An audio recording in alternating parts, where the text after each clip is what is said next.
আজকে তেলাপিয়া মাছ রান্না করব। তো মাছগুলো আমি কুইটা নিছি, ধুয়ে পরিষ্কার করে নিছি।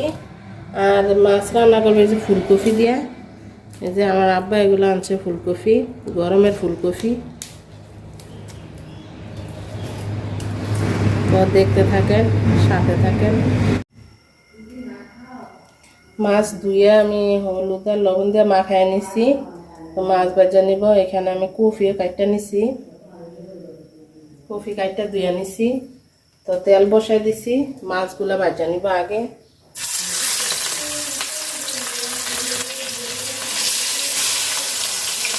মাছ আস্তে আস্তে রান্না করবো, কারণ তেলাপিয়া মাছ প্রায় ছোট ছোট সাইজের।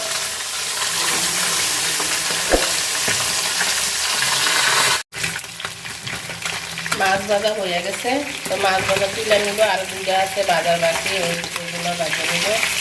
তো মাছগুলো একটু কড়া করে ভাজছি, তো তেলাপিয়া মাছ এই জন্য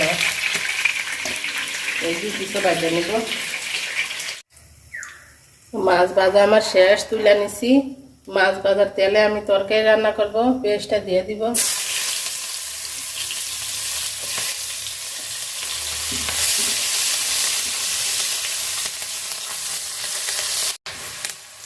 পেঁয়াজ লাল লাল ভাজা হয়ে গেছে। আমি শুধু একটু রসুন বাটা দিব, অল্প একটু।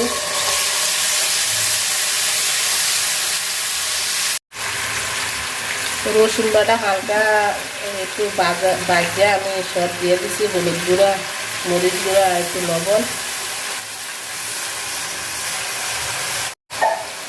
মশলা কষানো শেষ। তো আমি ফুলকপিগুলো দিয়ে দিব। তো ফুলকপিতে আমি আলু দিই, শুধু কপিয়ে, যেহেতু কপি এখানে 3টা।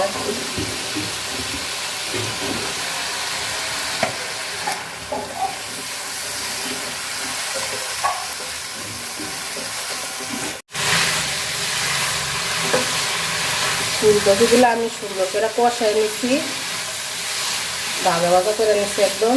তো এখন আমি ঝোলের পানি দিয়ে দিব।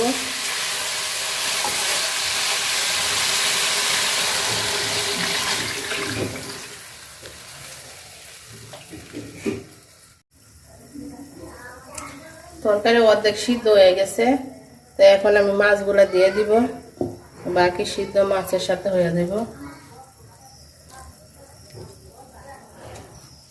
হাত দিয়ে দিয়ে দিলাম, কারণ মাছগুলো ঠান্ডা হয়ে গেছে।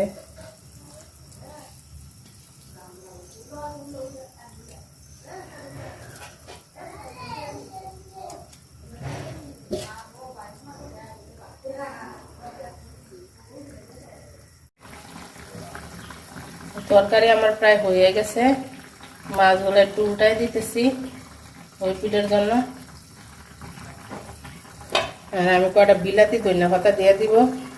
এই যে আমার বাড়ির বিলাতি ধনিয়া পাতা, দেখছেন যে এগুলো খুব সুন্দর একটা ঘ্রাণ আসে। চলেন যাই খাবার টেবিলে। রান্না শেষ, খাইতে বসে গেছে। তো আমার আব্বা এখানে আছে। আমার আব্বার শরীরটা বেশি ভালো না।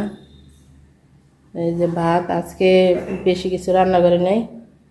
আর এই যে মাছ, আর এটা আগের লতি ভাজি ছিল। তো যারা যারা আমার ভিডিওটা দেখছেন সবাইকে অসংখ্য ধন্যবাদ। থ্যাংক ইউ সবাইকে। আসসালামু আলাইকুম।